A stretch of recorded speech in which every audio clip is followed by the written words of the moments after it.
नमस्कार, आप देख रहे हो जनमत की पुकार। रोहिणी जिले में एंटी नारकोटिक सेल की बड़ी सफलता। 1.10 करोड़ की हेरोइन के साथ एक महिला तस्कर गिरफ्तार।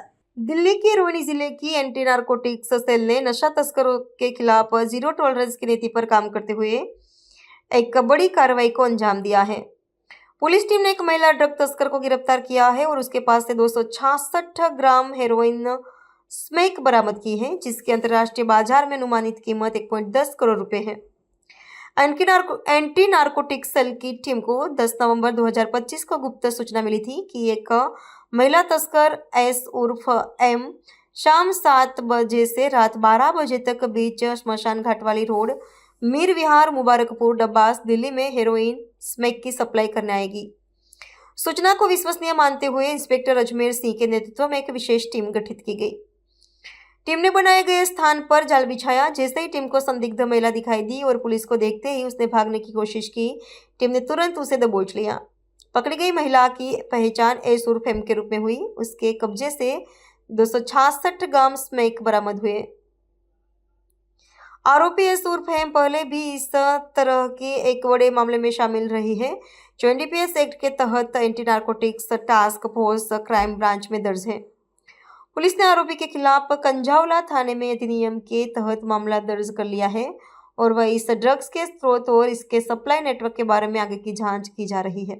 जनमत की पुकार में आप सभी का स्वागत है। मैं तिलक राजिस्टर में मौजूद हूँ। रोहिणी डिस्ट्रिक्ट के अंदर हमारे साथ मौजूद है डीसीपी राजीव रंजन जी। जिस तरीके सर आपके मार्गदर्शन में एंटी नारकोटिक्स की टीम, जो इंस्पेक्टर अजमेर और जो पूरी टीम ने जो बेहतरीन काम किया है और इतनी कमर्शियल क्वांटिटी में जो हीरोइन पकड़ी है, तो पूरा मामला किस तरीके से था और ये महिला कब से बेच रही? ये इंस्पेक्टर अजमेर की जो टीम थी, जिसमें कि एसआई करमबीर सिंह, डब्ल्यूएसआई राजेश कुमारी, डब्ल्यू हेड कांस्टेबल सीमा, हेड कांस्टेबल यशवीर सिंह, अमित माथुर, अमित सिवाच और कांस्टेबल रवि, ये सारे इस टीम में शामिल थे। और इन्हें ये पहले से इनपुट था कि 10 तारीख को मीर विहार मुबारकपुर डबास थाना कंझावला के एरिया में एक 49 ईयर ओल्ड लेडी है, जो कि इस तरह के कारोबार में संलिप्त है और इस समय अगर रेड की जाए तो उसके पास अभी अच्छी मात्रा में ड्रग्स मिल सकती है। तो ये टीम एज पर प्रोसीजर वहाँ पे रवाना हुई और इन लेडी स्टाफ जिनका मैंने नाम लिया, इन्होंने इसको चेक किया और इसके पोजेसन से 266 ग्राम हेरोइन बरामद हुई। और as per procedure duty MM से, चूंकि रात का मसला था, तो ऑनरेबल ड्यूटी एमएम से परमिशन लेकर इसकी अरेस्ट डाली गई और इसके बाद इसको कोर्ट में पेश किया गया, जहां से इसको जुडिशियल कस्टडी में भेज दिया गया। और आज हमने रिमांड की एप्लीकेशन लगा रखी है और मुझे उम्मीद है कि पुलिस रिमांड आज मिल जाएगा, तो उसके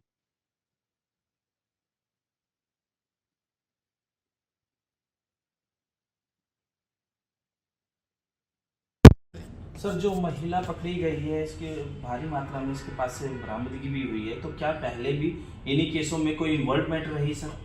ये 2023 में एक केस में इन्वॉल्व रही है, क्राइम ब्रांच का केस है एनटीएफ का, तो उसमें ही अरेस्ट हुई थी। इसकी सिस्टर है, वो भी जनवरी में हमारी यही टीम जो थी, इन लोगों ने ही इसकी सिस्टर को भी पकड़ा था हीरोइन के बरामदगी के ही केस में। सर, जिस तरीके से स्टाफ ने बेहतरीन काम किया है, तो कहीं ना कहीं ऐसे अपराधियों की कमर टूटेगी जिस तरीके से ऐसे आरोपियों पे एक लगाम लगेगी। जी बिल्कुल, मुझे यही पूरी उम्मीद है और हमारा स्टाफ इसी तरह से काम डिटेक्शन का करता रहे तो डेफिनेटली कमर टूटेगी। जी सर, नमस्कार सर। हमारे साथ मौजूद थे डीसीपी राजीव रंजन जी, जिनके मार्गदर्शन में 266 ग्राम की जो बरामदगी हुई और कहीं ना कहीं स्टाफ ने जो सराहनीय कार्य किया। मैं तिलकराज, कैमरामैन सोनू के साथ।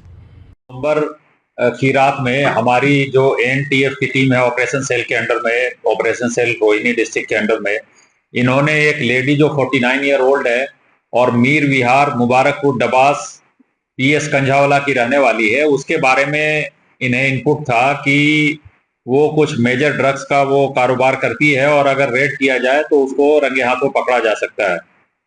तो बिना वक्त गवाए एज पर प्रोसीजर इन्होंने रेड की रात में और इस लेडी को चेक किया गया और चेक करने पे इससे 266 ग्राम हेरोइन बरामद हुई, जिसकी की कीमत अंतर्राष्ट्रीय बाजार में 1.1 करोड़ रुपीस है। तो ये इन्होंने इनपुट पे काम करते हुए सक्सेसफुली बरामद किया और चूंकि वो लेडी थी तो as per provision of BNSS honourable DTMM साहब को ही रात में उनसे परमिशन ले गई लेडी को अरेस्ट करने की, और उसके बाद अरेस्ट करके इस लेडी को कोर्ट में पेश किया गया, जिसको जेसी में भेज दिया गया है। तो आज हम इस लेडी को रिमांड पे लेंगे और इससे और भी जो तार और कहाँ से ये ला रही थी और फॉरवर्ड बैकवर्ड लिंकेजेस जितने भी है इसके बारे में हम ये काम करेंगे। तो इन्होंने हमारा जो NTF है और ACP साहब, इंस्पेक्टर साहब, ये सारी टीम है, इन्होंने बिल्कुल जो नशा मुक्त भारत का अभियान जो चल रहा है उसके तहत पहले भी अच्छे काम किए हैं और ये काफी अच्छा काम किया है इन्होंने। इस लेडी के बारे में मैं बताना चाहूंगा कि इसको 2023 में क्राइम ब्रांच ने भी ड्रग्स के एक ऐसे ही मसले में अरेस्ट किया था। जो ये अरेस्ट हुई जो लेडी है, ये कब से ये कहाँ 2023 में इसका पहला नॉन मुकदमा है, पहला केस है क्राइम ब्रांच का, और इसकी सिस्टर भी जनवरी में इन्हीं की टीम ने पकड़ा था, इसकी सिस्टर को भी। तो कुल मिला के ये और इसकी बहन इस काम में संलिप्त है। तो अब पकड़ा गया, उसके बाद आज रिमांड पे जब लाएंगे तो हम इसमें और भी ज्यादा तफ्तीश आगे करेंगे और चेन और आगे बढ़ेगी। सर, इसमें किसी डीलर का भी कोई जिक्र हुआ है, जैसे कि ये माल कैच हुई थी 200 ग्राम 256 ग्राम, इसके पास में एक बहुत बड़ी रिकवरी है सर, और तो इसमें कोई डीलर का भी कोई जिक्र हुआ जैसा अभी अरेस्ट हुई? नहीं, अभी डीलर का जिक्र नहीं हुआ है। सर, ये जो बंदे उसके बाद ये किस तरीके के मामले देख सकते हैं आप? ये चीजें यही फॉरवर्ड बैकवर्ड लिंकेजेस की जो मैंने बात की वो अभी आज रिमांड लेने पे ही किया जाएगा। परसों ये 10-11 की रात में ही अरेस्ट हुई थी, DTMM साहब से परमिशन ली गई और फिर आगे पेश किया गया, तो फिर वो जेसी में चली गई। सर, ये जो महिला और जो आप बता रहे हैं उसकी बहन संलिप्त थी, क्या मेजर इनके जो रैकेट की बात करें यही दोनों मेजर मास्टरमाइंड है या बाकी और भी इनके घर वाले इन्वॉल्व? इसकी बहन ही इन्वॉल्व है और बहन के साथ ही ये काम करती है, और इनिशियली तो ऐसा ही लग रहा है कि एज ए सोर्स वही है। सर, ये रोहनी डिस्ट्रिक्ट के अलावा और किसी भी इलाके में इनकी सप्लाई होती है या कहीं और भी इन्वॉल्वमेंट पाई गई? नहीं, अभी ऐसा नहीं पाया गया। ये कहा जा सकता है सर, जैसा भी आपने कहा फॉरवर्ड बैकवर्ड करने जो है, तो और भी तार इसमें जुड़े हो सकते हैं और जल्दी पकड़ा जा सकता है। जी, आज हम रिमांड पे लाएंगे, उसके बाद पूछताछ की जाएगी, कड़ी पूछताछ की जाएगी, और हम इससे और भी ज्यादा जितनी भी तफ्तीश हो सकती है और ये चेन को हम तोड़ने की कोशिश करेंगे। अगर आपने हमारा अभी तक चैनल सब्सक्राइब नहीं किया है तो कृपया चैनल सब्सक्राइब कर लें, लाइक करें, शेयर करें, कमेंट करें। तो मिलते हैं फिर किसी और खबरों के साथ। नमस्कार।